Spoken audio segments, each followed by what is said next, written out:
नमस्कार, मी कैलाश महापदी आपलं स्वागत करतोय।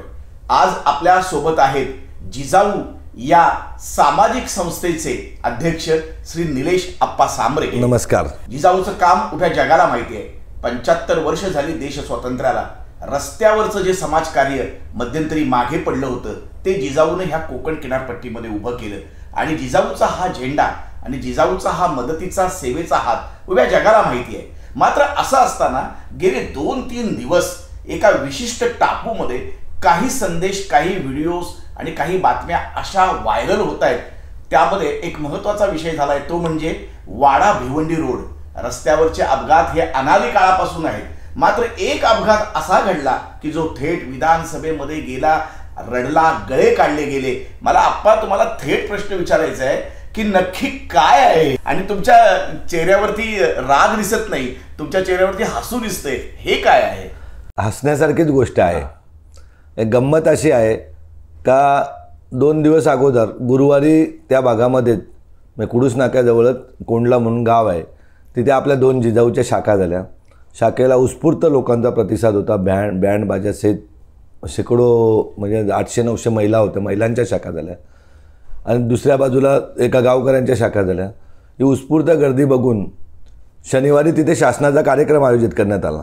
म्हणजे गुरुवारी शाखा ओपनिंग झाले, शनिवारी कार्यक्रम आयोजित करण्यात आला। शासनाच्या कार्यक्रमाला 50 लोक उभे होते, ग्रामस्थ होते।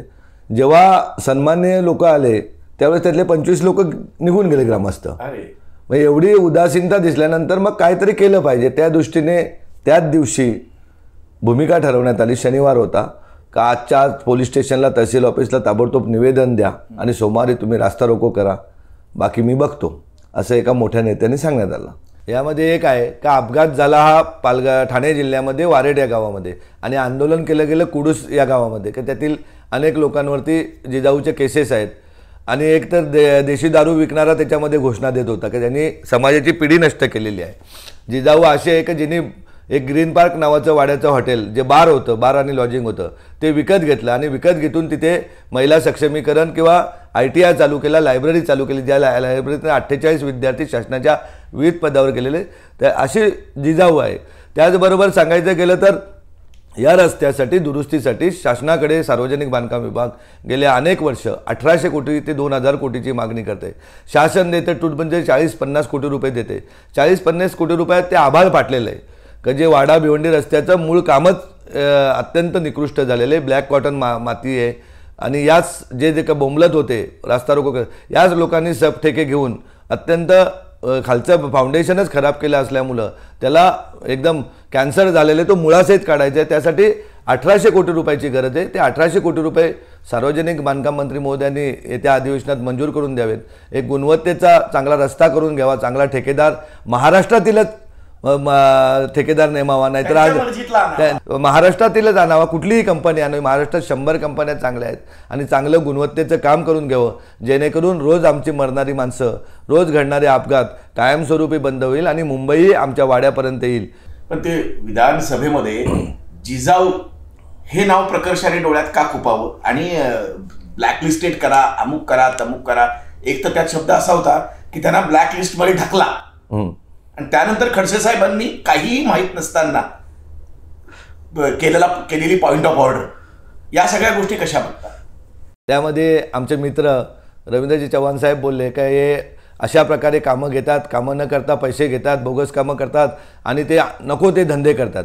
तर माझी या निवेदनाद्वारे माननीय मंत्री महोदयांना एकच कळकळीची विनंती, असा कुठला धंदा जिजाऊ करते? जिजाऊ रुग्णालय उभा केले, जिजाऊने 8 CBSE स्कूल उभ्या केल्यात, जिजाऊने पूर्ण कोकणभर 45 अभ्यासिका तयार केल्यात, जिजाऊने 30 पोलीस अकॅडमी तयार केल्यात, जिजाऊ गावोगावी जाऊन मेडिकल कॅम्प घेते, गावोगावी जाऊन आपल्या घरातला रुग्ण हे समजून त्याला पूर्ण बरं करण्याचं काम करते। ॲक्सिडेंटली रोजचे अपघात होतात त्यातील रुग्णांना मदत केली जाते। एवढंच नाही तर जे मुलं इंजिनिअरिंगला, मेडिकलला जातात, अनेक ठिकाणी उच्च शिक्षणात जातात, अगदी नर्सेसला जातात, या अशा हजारो विद्यार्थ्यांना दरवर्षी मदत करते। यापैकी कुठलं कृत्य असं आहे की जे समाजविघातक आहे, समाजाला त्रास देणार आहे, ते मंत्री महोदयांनी एक्सप्लेन करावं, एवढीच विनंती मी या प्रसंगी करतो।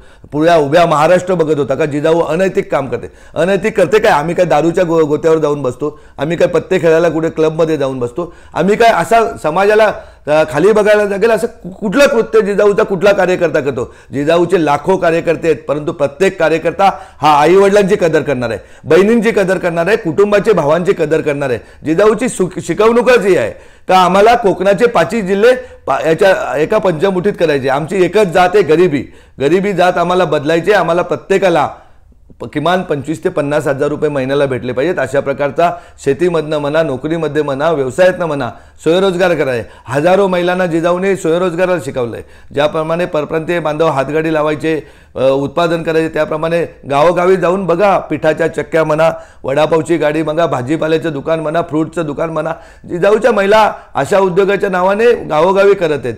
विद्वाना, हजारो विद्वांना शिलाई मशीन देऊन त्यांना उदरनिर्वाहाचं साधन केलेलं आहे. असं कुठलं कृत्य आहे का जे आमच्या मंत्री महोदयांना खटकतं का ते जिजाऊ दुष्कृत्य करतं, हे जनतेसमोर महाराष्ट्रासमोर आलं पाहिजे, एवढीच माझी विनंती आहे. आणि महाराष्ट्रातील तमाम पत्रकारांनी शोधून काढावं का अशी कुठली चुकी आहे का जिजाऊ समाजामध्ये विष पाळवण्याचं करते, जातीपातीत धर्माधर्मात वाद लावण्याचा प्रयत्न करते. जिजाऊ एकच जात मानते, एकच धर्म मानतो, जो छत्रपती शिवाजी महाराजांनी शिकवणूक दिलेला आहे का सर्व जाती धर्मातील लोक गुण्यागोविंदाने राहिले पाहिजेत आणि आमच्या सर्वांची जात आहे गरिबी, आम्हालाही श्रीमंतांपर्यंत जायचे, त्या दृष्टीने जिजाऊ काम करते. कोकणी माणसाने एकमेकाचे पाय खेचण्यापेक्षा एकमेकाला हात दिला पाहिजे, हे उदाहरणं देत असतो आम्ही. परंतु नक्की घडलं तेच का कोकणी माणूस एकमेकाचे पाय धरायला लागला. आता वास्तविक पाहता प्रवीण दरेकरजी आणि रवींद्र चव्हाणजी हे खूप जवळचे मित्र आहेत माझे. अनेक वर्ष आम्ही सोबत काम केलेलं आहे. रवींद्र चव्हाण साहेबांनी माझ्या कमीत कमी 25 मित्रांना सांगितलं असेल का निलेश सांबरे होते म्हणून आमची इज्जत वाटली का 2018चे पोटनिवडणूक, लोकसभा पोटनिवडणुकीमध्ये जिजाऊ बरोबर होती, निलेश सांबरे होते म्हणून आमची सीट. दरेकर साहेबांनी पण तुमचा सत्कार केलाय, त्यांची एक क्लिप मध्यंतरी. हा, दरेकर साहेबांनी सत्कार केला. अगदी विधान परिषदेच्या मागच्या वर्षीच्या निवडणुकीमध्ये माननीय मुख्यमंत्री साहेब एकनाथजी शिंदे साहेब यांना विचारून आपण मदतही त्यांना केली होती काही सदस्यांची. परंतु अचानक काय घडलं मीच बघून शॉकिंग झालो. का म्हटलं नक्की काय झालं. जिजाऊ एकमेव कन्स्ट्रक्शन कंपनी त्या रस्त्याला आहे का. माहिती घेतल्यानंतर कळलं तर 2010पासून किमान 50 कंपन्यांनी त्या रस्त्यावरती काम केलेलं आहे. आजही बघायला गेलं तर जिजाऊचं काम सोडल्यानंतर आणखीन 8 एजन्सीज आहेत. वाडा MIDC पासून मनोहर नाक्यापर्यंत अगदी त्यांचाच कार्यकर्ता, चव्हाण साहेबांच्याच कार्यकर्त्याचं काम आहे का तिथे आजही खड्डे बघायला मिळतात, आजही रोज अपघात होतात. परंतु त्याविषयी कोणी आवाजात शब्द काढायला तयार नाही. रस्ते आणि खड्डे हे काही नवं नाही, हे अनादी काळापासून आहे. मात्र विधानसभेमध्ये गळा काढण्यापर्यंत असं काय नक्की कुठला जुमला आहे हा जुमला असा आहे का जिजाऊचं वाढतं प्रस्थ. भिवंडी लोकसभा म्हणा, पालघर लोकसभा म्हणा, जिजाऊची नाही म्हटलं तरी आज 3-3, 4-4 लाख वोट बँक असतील. मी तर म्हणेन सर्वात मोठा पक्ष जिजाऊ असेल दोन्ही लोकसभामध्ये. त्यामुळे भीती वाटते का जिजाऊ एकतर आपल्याबरोबर आली पाहिजे, एक तर जिजाऊला आतमध्ये टाकलं पाहिजे. परंतु माझ्या मित्रांना माहिती कमी असेल जिजाऊबद्दल किंवा माझ्याबद्दल. जो माणूस संघर्षातून तयार झालेला आहे, ज्या माणसाला मृत्यूची भीती नाही, पैशाबद्दल मोह नाही किंवा कुठल्याही अभिलाषाने पदाबद्दल नाही, त्यांनी मला वाटतं माहिती घ्यायला पाहिजे. 2018च्या पोटनिवडणुकीमध्ये निवडून आल्यानंतर चंद्रकांत दादा आणि तत्कालीन मुख्यमंत्री देवेंद्रजी फडणवीस साहेब यांनी सिडको द्यायला लावली होती मला डायरेक्टरशिप. मी म्हटलं नाही, माझ्या जिल्ह्याला मेडिकल कॉलेज द्या. आणि जेव्हा देवेंद्रजी आणि एकनाथजी शिंदे साहेब यांनी मेडिकल कॉलेज दिल्यानंतर मी बॅनर लावले होते का आश्वासनाला शब्द जागला गेला. असं आम्ही आजही शिंदे साहेबांना विचारा का जिल्ह्याच्या समस्या म्हणतो की जिल्ह्याच्या समस्या आमच्या जिल्ह्यामध्ये, पालघर ठाणे जिल्ह्यामध्ये काय काय झालं पाहिजे या दृष्टीने समस्या मांडत असतो. कृषी विज्ञान केंद्र आले पाहिजेत, मेडिकल कॉलेज आले पाहिजेत, इंजिनिअरिंग कॉलेज आले पाहिजेत, त्या दृष्टीने आम्ही मांडतोय. परंतु अशी चिखलफेक झाली की जिथे सत्ता तिथे जिजाऊ जाते. म्हणजे 85% भ्रष्टाचार हे टेंडरमध्ये करतात, म्हणजे काही 15% काम करतात. मग शासन आपलंच आहे, आपल्या शासनामध्ये आमचाही पाठिंबा आहे. शासनाला या त्यांनी नक्की त्यांच्याकडे सर्व यंत्रणा आहे, पाठिंबा माहिती घ्यावी का असा कुठलं काम आहे की ज्या गोष्टीने आम्हाला लोभच नाही पैशाचा, तर आम्ही कशासाठी भ्रष्टाचार करू. जो पैसा सन्मार्गाने मेहनतीने कमावला जातो त्या पैशातील 85 ते 90% पैसा समाजाच्या आरोग्य आणि शिक्षणासाठी जातोय. या उभ्या महाराष्ट्र आज हजारो विद्यार्थी नोकरीला लागलेत, अगदी पोलीस शिपाईपासून IPS ऑफिसरपर्यंत जिजाऊमधून नोकरीला लागलेत. याच्या पलीकडे सांगतोय की इयत्ता 9वीपासूनच कोकणचे विद्यार्थी नवे महाराष्ट्रातील विद्यार्थी JEE NEETचे शिक्षण घेतात आपल्याकडे. चव्हाण साहेबांच्या सिंधुदुर्गातही गेले 8 वर्ष वह्या वाटप करते जिजाऊ. 2 लायब्ररी आहेत, पोलीस अकॅडमी आहेत. एवढंच नाही तर तिथली विद्यार्थी झडपोलीच्या शाळेमध्ये शिकतात. दरेकरांच्या रत्नागिरीमधनंही मुलं झडपोलीच्या अकॅडमीमध्ये शिकतात. रत्नागिरीतही 2 लायब्ररी आहेत, 3 पोलीस अकॅडमी आहेत. परंतु कोकणी माणूस आहे ना आम्ही, एकमेकाला पुढे करण्यापेक्षा पाय खेचायला जातोय अपूर्ण माहिती घेऊन. मला तर तेव्हाच हसायला येते का बाबा या जिल्ह्यामध्ये अनेक समस्या आहेत. आज भिवंडी नाशिक रोडवरती खडवली येथे 7 लोक सकाळी सकाळी अपघातात मरण पावले. समृद्धी रोडमध्ये 12 लोक गर्डर कोसळून शहापूर तालुक्यामध्ये मरण पावले. शेतकऱ्यांची फसवणूक झालेली. बडोदा एक्सप्रेसवे, बुलेट ट्रेन, समृद्धी रोड यामध्ये राजकीय पक्षाचे लोक आणि अधिकाऱ्यांनी 2-2 प्रांत भिवंडीचे निलंबित केले. त्याबाबत का नाही यांनी प्रश्न उपस्थित केला? शेतकऱ्यांबाबत प्रश्न उपस्थित करायला पाहिजे. मुंबई गोवा मार्गाबद्दल प्रश्न उपस्थित करायला पाहिजे की गेले 15 वर्ष रोज आपला कोकणी माणूस मरतो त्याबाबत याबाबत करायचं झालं तरी माझी इच्छा आहे का कामन चिंचोटी रस्त्याबद्दलही प्रश्न विचारायला पाहिजे, भिवंडी नाशिक रस्त्याबद्दलही प्रश्न विचारायला पाहिजे, वाडा भिवंडी रस्त्याबद्दल अगदी निविदेपासून SIT लावावी. मी तर या म्हणण्याचे चव्हाण साहेबांच्या अगदी तयार आहे का जे जे अपघात ठाणे पालघर जिल्ह्यामध्ये झाले, कोकणामध्ये झाले, जे जे प्रकल्प रखडलेले या सर्व प्रकल्पाची SIT झाली पाहिजे निविदेपासून. त्यांना जिजाऊ परिवारामध्ये काहीतरी पेरायचं होतं.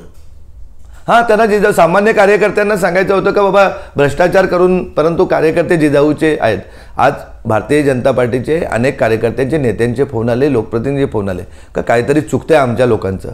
तुमच्यासारख्या माणसाने काय अगदी निपक्षपणे डोळे बंद करून अडचणीच्या काळात आम्हाला मदत केलेली आहे. आणि आजही जिजाऊ इतकी लहान नाही जिचं नाव जिजाऊ आहे का ज्या जिल्ह्यामध्ये जिल्हा रुग्णालय नाही तिथे गेल्या 10 वर्षापासून रुग्णालय चालवत आहे. अगदी ठाण्या मुंबईचे रुग्णही झडपोलीला येतात. महाराष्ट्रातल्या सर्वच जिल्ह्याचे विद्यार्थी शिक्षणासाठी झडपोलीच्या पंढरीमध्ये येत आहेत. जिथे अंध व मतिमंदांना शिक्षण दिलं जातं, जिथे स्पर्धा परीक्षेचे 4-4 पोरं UPSCची मेन इंटरव्ह्यूपर्यंत जात आहेत, जिथे MPSCने सर्वच विभागामध्ये अधिकारी लागलेले आहेत. जिजाऊ परिवाराला काय सांगाल? जिजाऊ परिवाराला इतकंच सांगेन, बाळांनो तुमचं काम वाढतंय त्यामुळे शांतता घ्या. चिखलफेक ही चांगल्या माणसांवरच होते. ते छत्रपती शिवाजी महाराजांवर चिखलफेक झाली. जिजाऊंच्या चारित्र्यावरती शिंतोडे उडवण्यात आले. सावित्रीबाईंवरती शिंतोडे शेण फेकण्यात आलं. महात्मा ज्योतिबा फुले जो जो समाजामध्ये बदल करत जाईल त्याच्यावरती चिखलफेक होतच असते. खरं आहे आप्पा, ज्या झाडाला फळं लागतात त्याच झाडाला लोक दगड मारतात. वांजोट्या झाडांना भेड बकरी सुद्धा तोंड लावत नाही. हा निसर्गाचा नियम आहे. निसर्गाचा आणखीन एक नियम आहे की आवडलेली स्त्री आणि योद्धा जर शरण आला नाही तर त्याच्या तोंडावरती मुठभर चिखलफेक करावी, त्याला बदनाम करावं, म्हणजे आपोआप तो कपाळ मोक्ष होतो. असो, अशा गोष्टींनी जे खचतात, बसतात किंवा लपतात ते योद्धे नसतात. जिजाऊ हे एका भल्या मोठ्या अमर्याद अशा रणसंग्रामाचं नाव आहे आणि सांबरेंसारखे योद्धे याही काळात लढतील आणि परिवाराला पुढे घेऊन जातील. आपण या संवादामध्ये सहभागी झालात. धन्यवाद.